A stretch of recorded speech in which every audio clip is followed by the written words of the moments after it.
When it comes to the subgenre of horror, whether it is in film, novels, or video games, there are generally two different types of famous monsters: the vampire and the werewolf. While we've already covered the famous vampire, let us look now into the myths of the werewolf and where this legendary beast came from. For those who do not know, there are in fact several different forms of what we would consider a werewolf. The version that became popular in the early 20th century was that shown in the 1941 film The Wolfman.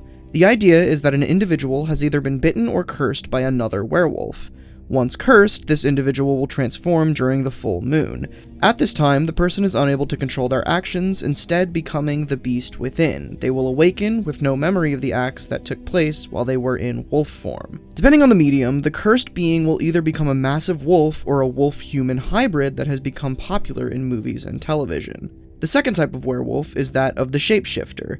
Tales of the shapeshifters originated within Native American tribes. The idea is that a shapeshifter has the ability to change from a human into a wolf form, not a hybrid, but a pure wolf and then back again. While wolves are the most common form taken in legends, it is said that pure shapeshifters can transform into any animal that they wish. Skinwalkers are another form of werewolf, although a far more nefarious one. This was a belief that began with the Navajo tribe. The Skinwalkers were witches that were able to shed their skins, taking on the form of various animals. Much like witchcraft, the scare of lycanthropy became very popular in the early medieval centuries. Many supposed werewolves were burned at the stake, as this was believed to be one of the few ways to kill them. But where did the legends of the werewolf begin? Much like the vampire, the origins of what we would now consider to be werewolves actually began in ancient times. There are two very different accounts of the origins of the werewolf. What could be called the North American werewolves began in what is now Wisconsin. The spirit god Wisakachek had the ability to change from a wolf form into a human one. He lived in the wilderness and was considered a friend to mankind. One day, two boys from the Fox tribe were out hunting in the woods that Wisakachek called home. While in wolf form, the god watched the two boys, Keme and Mashityu, hunt for deer. The god watched the boys kill a deer and decided to test them himself. He transformed, taking the disguise of a lost man from a different tribe. He approached the two hunters, asking them for some of their food.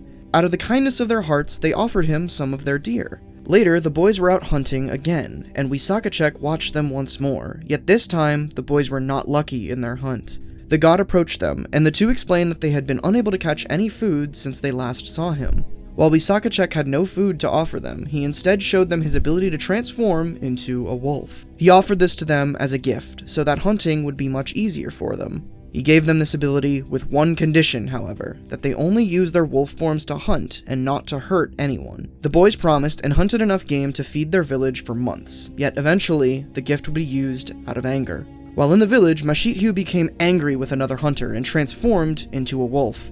In his rage, he killed the other boy. Now the village feared them both. Even though Keme had done nothing wrong, the two were cast out of the village. Once they returned to the wilderness, they once again met Wisakachek. Upon hearing what had happened, the god was angry that his gift was used in such a way. He cursed Mashityu so that he would be unable to control his transformation. Every morning he would walk the world as a man, while every night he would transform and wander the wilds as a wolf. But Wisakachek took pity on Keme, knowing that the boy did nothing wrong, yet was still exiled from his village. He allowed the boy to keep his powers, yet Keme was now alone and disappeared into the wilderness.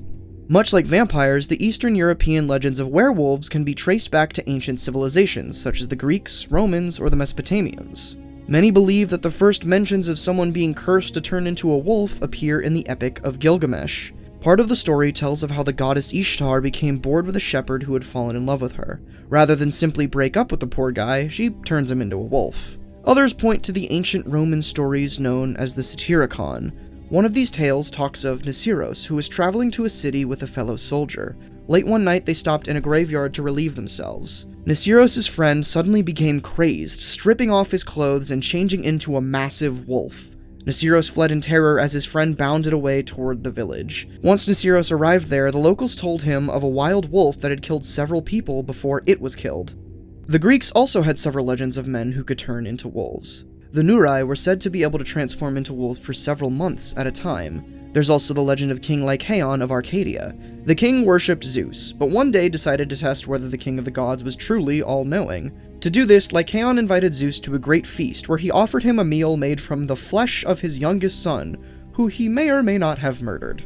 Of course, Zeus saw through this, and out of anger, he punished Lycaon by transforming him and all his children into wolves. But of course, this is all simply legends and myths, tales of Earth, right? Or is it?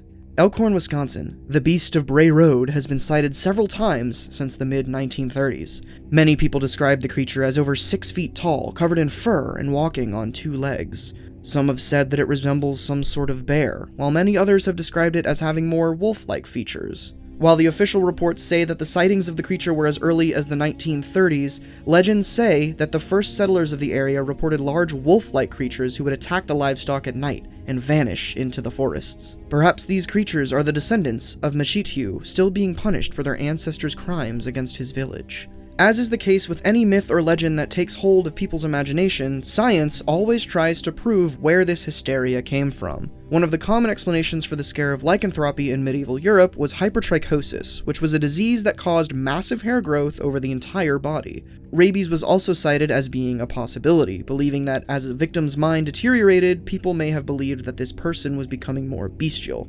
Werewolves have taken hold of people's imaginations for a long time, speaking to our dark desires of letting go and giving in to our animalistic nature. Whether werewolves are simply a misunderstanding of diseases or real flesh and blood monsters roaming the dark forests of Wisconsin, the world may never know. Thank you so much for watching this Tales of Earth video. If you enjoyed, be sure to subscribe and comment down below what you want to see us cover next.